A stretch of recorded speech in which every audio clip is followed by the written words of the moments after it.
Hello guys, welcome back to Comic Book Cafe, and this time around we're going to be reviewing Guardians of the Galaxy Volume 3, Issue 19, Original Sin Tie-In. Now, as the last issue left us off with basically, not fully finishing the story of what happened to Richard Rider, a.k.a. Nova, in the Cancerverse, when it was him, Thanos, Starlord, and of course later Drax.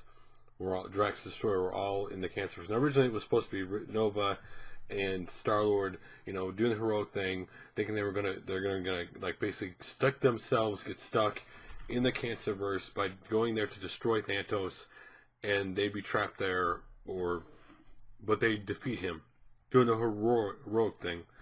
But ultimately, it didn't turn out the way they planned it to be, and the kind of the blaze of glory thing went in their mind, like, we're going to go out in the blaze of glory, we're going to do the right thing. But then Drax is there, and then things completely turned around, not the way they were expecting. So we left off the last issue with basically Starlord basically being taken over by the cube. That basically the cube was kind of like, he couldn't handle it. It's kind of like taking control of him. And that's where we left off at. Now, of course, if you've seen Nova 21 at this point, you already know, like, what happened to Richard Rider today. You know where he is today, but this is going back to what happened then.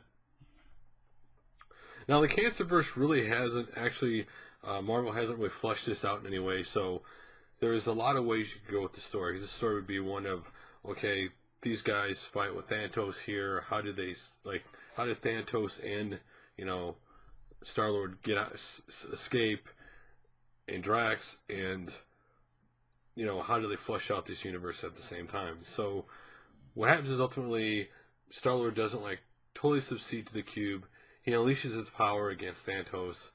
You think it kills him, but then he comes back to life, and then he tries to kill Starlord, and then he dies and comes back to life. Because, again, they're setting the rules for a brand new universe, and since this universe really hasn't been done much in Marvel at all, I don't think or hasn't been fleshed out at all. Basically, in that universe, we can't die because we're not from that universe. We're different, so they couldn't die. No matter how many times they took each other out, they basically just come back to life over and over again. So they realize that is futile, and as they realize that's all futile and everything else, they end up running into this dimension's universe's world of the Avengers, which is called the Revengers, and they're bad and they're evil.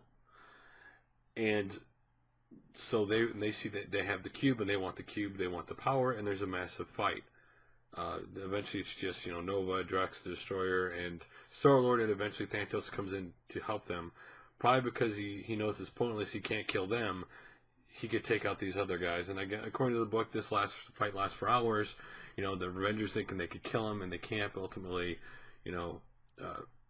they're beating up the Avengers and everything. But ultimately what happens is, to make a long story short, at the very end, one of the worries was what would happen if someone's arm got cut off? Would they bleed to death because you can't die, or would they keep coming back? What would happen? Well, at the very end of the book, it looks like one of the Avengers is going to get the cube. Thanos is going to try to stop him, but Nova comes in and grabs the cube, is flying away, and Captain America's shield cuts off his arm, and then the Avengers get the cube, and that's how the book ends. So we're going to have at least one more issues, if not more, of what happened in the Cancerverse. Not a bad book by any stretch of the imagination, though, again, some of this stuff is what you call the redundant, predictable comic book story, right? Bad guys show up, bad guys want a cube, bad guys get handled cube at the end. What's going to happen to the cube? Rich Rider guy's arm cut off, what's going to happen there?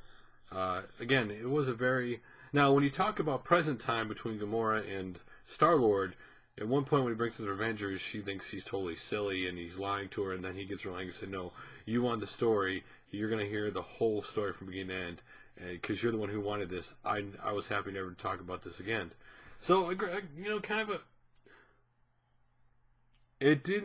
was more of a, here's a little fleshing out of the Cancerverse for future down the road in the Marvel world, but overall, again, you didn't really learn a lot new about what happened to these characters. You just know they got in a fight with these guys, they got the cube, that's it. So, nothing too much exciting. Again, If you're a Thanos fan and you like his stuff, then you'll get him in this book. Though I kind of like Thanos as the good bad guy, not the I'm just a bad guy, because it's kind of boring. But anyway, I get it as an alright book. I wouldn't call it great. I mean, it's not a book that, oh my god, you have to read. But if you're one of those ones that loved Reed Richards, Nova, or you wanted the, what to finish, like complete your story of what happened, right? Because maybe you had the last book series where he was with them, and you want to complete that what happened. Then this is for you. Otherwise, not too much in it. But anyway, what did you think of this book? Did you think it was good? Did you think it was bad? Did you think it was something you just like, okay, we could have just kind of pushed this story faster along than it was actually going? Anyway, guys, like always, thanks for watching, and I'll make another video soon.